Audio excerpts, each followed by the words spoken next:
Det er historien om mig. Mobning, det vil vi ikke have her hos os. Nej. Men det var sikkert ikke længe, før man begynder at blive snakket bag ryggen. Og blive hængt op i kroge, hvor man bliver kaldt en bitch. Man kan bare mærke det. Det er så som skrevet på ryggen af en. Fuck! Jeg vil bare videre.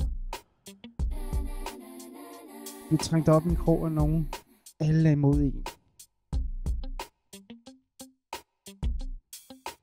E-mails, sms, smatso, fed ko.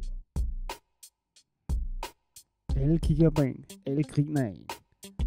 Bare man kunne være en mus. Gemme sig langt væk.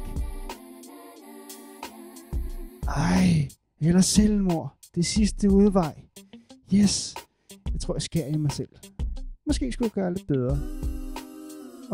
Has. Endnu bedre.